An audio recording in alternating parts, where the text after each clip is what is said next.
بسم اللہ الرحمن الرحیم۔ السلام علیکم ورحمۃ اللہ وبرکاتہ۔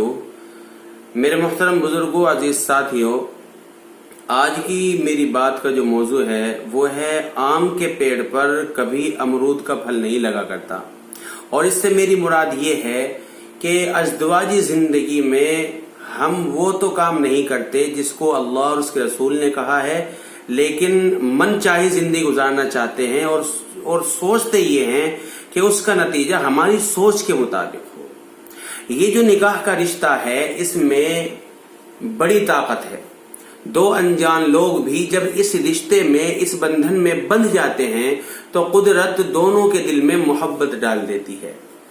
اس خوبصورت رشتے کو چھوٹی چھوٹی غلط فہمیاں، ضد اور انا دیمک کی طرح چاٹ کر بوسیدہ کر دیتی ہے۔ یہ وہ رشتہ ہے جس میں ایک دوسرے کی غلطی پر فقرے کسنا زیب نہیں دیتا، اور اپنی کسی صلاحیت، یعنی بیوی کے اندر کوئی صلاحیت ہو یا مرد کے اندر کوئی صلاحیت ہو یا خوبی ہو، دوسرے کو اس پر طنز کا نشانہ بنا کر احساس کمتری کا شکار کر کے اسے نیچا دکھانے کی کوشش کرنا، یہ احمقانہ بات ہے۔ یعنی بیوی کے اندر اللہ نے کوئی صلاحیت رکھی ہے، وہ پڑھی لکھی ہے اور شوہر پڑھا لکھا نہیں ہے، تو اب بیوی اس پر اپنی بڑھوتری کا، یعنی اپنے بڑا پن کا اور اپنی پڑھائی کا روب جمانا چاہتی ہے، اور اسے جو ہے بار بار اس بات کا احساس دلاتی ہے کہ میں پڑھی لکھی ہوں، تم میری زندگی میں آ گئے، ورنہ مجھے تو پتہ نہیں کہاں جانا تھا۔ یا شوہر کے اندر اللہ نے کوئی ایسی صلاحیت رکھی، یا وہ مالدار ہے یا وہ پڑھا لکھا ہے، اور پھر وہ جو ہے ایک ان پڑھ بیوی اگر اس کی ہے اور اس کو احساس دلا رہا ہے اس بات کا کہ میرے لیے تو بہت لائن لگی ہوئی تھی، اور میں تو جو ہے بہت زیادہ، میرے پیچھے تو بہت رشتے تھے، تم ہی میرے جو ہے گلے میں پڑ گئی۔ اس بات کے احساس کمتری میں اسے مبتلا کرنا، یہ بات یاد دلا کے، تو میرے بھائی اس سے بہت بڑا نقصان ہوتا ہے۔ اگر قرآن کے مطابق میاں بیوی کو ایک دوسرے کا لباس کہا گیا ہے، یعنی قرآن میں ہن لباس لکم وانتم لباس لہن، وہ تمہارا لباس ہے اور تم اس کے لباس ہو، تو اس رشتے میں جڑنے والے دونوں افراد کی صلاحیت، خوبی، اچھائی اور برائی بھی ایک دوسرے کی ہی ہے۔ یعنی بیوی کے اندر جو صلاحیت ہے وہ مرد کی صلاحیت کہلائی جائے گی، اور مرد کی جو اندر جو صلاحیت ہے وہ بیوی کی صلاحیت کہلائی جائے گی۔ ایک دوسرے کو کمزور مت کریں، ایک دوسرے کی طاقت بنے اور آگے بڑھتے چلے جائیں۔ اگر کسی عورت کے دماغ میں یہ بات ہو کہ میں اپنے شوہر کو بے عزت کر کے خود عزت دار بن جاؤں گی، تو یہ اس کی غلط فہمی ہے۔ اسی طرح مرد اگر بیوی کو بے عزت کر کے عزت دار بننا چاہتا ہے تو اس کی بھی یہ غلط فہمی ہے۔ یاد رکھو میرے بھائیوں اور بہنوں، آپ دونوں ایک ہی کشتی میں سوار ہو اور ایک ہی منزل کے مسافر ہو، جن کے راستے بھی ایک ہیں اور ساز و سامان بھی مشترک ہیں۔ یہ رشتہ بہت ہی خوبصورت ہے۔ ایسے حالات پیدا مت کریں کہ دونوں میں سے کسی ایک کو سمجھوتا کرنا پڑے، کیونکہ سمجھوتا ایکسپریس کی گاڑی زیادہ دن تک نہیں چلا کرتی۔ اس بات پر سمجھو، یعنی کہ جب بیوی اپنے شوہر کی بدتمیزیوں، بے وفائیوں اور اس کی زیادتیوں کی وجہ سے یہ سوچ کر سمجھوتا کرنے پر مجبور ہو جائے کہ ادھر میرے بچے بھی ہیں، میرے ماں باپ کی عزت بھی ہے، اس بات کو دیکھ کر کے اور جو ہے سمجھوتا کرنے لگے، یا بیوی کی بے عزتیاں، بدتمیزیاں، اس کی بے وفائیاں دیکھ کر شوہر یہ سوچ لے کہ مجھے بچے پالنے ہیں، مجھے تو اس لیے سمجھوتا کا تو کرنا ہی پڑے گا۔ یاد رکھو، یہ سمجھوتا اس رشتے کی خوبصورتی کو ختم کر کے اس رشتے کا حسن کھا جاتا ہے۔ ایک دوسرے کو عزت دیں تو آپ کو معلوم ہوگا کہ یہ رشتہ کس قدر مضبوط اور خوبصورت ہے۔ ایک دوسرے کا اعتماد بنے، مشکل وقت بھی آتا ہے، لیکن اگر آپ ایک دوسرے کو عزت دیتے ہیں، احترام کرتے ہیں اور محبت کرتے ہیں تو ساری مشکلات ہنستے مسکراتے اور گزر جاتی ہے اور اچھا وقت مقدر بن جاتا ہے۔ اس رشتے کی مضبوطی آپ کی آنے والی نسلوں کی مستقبل کا فیصلہ کرتی ہے۔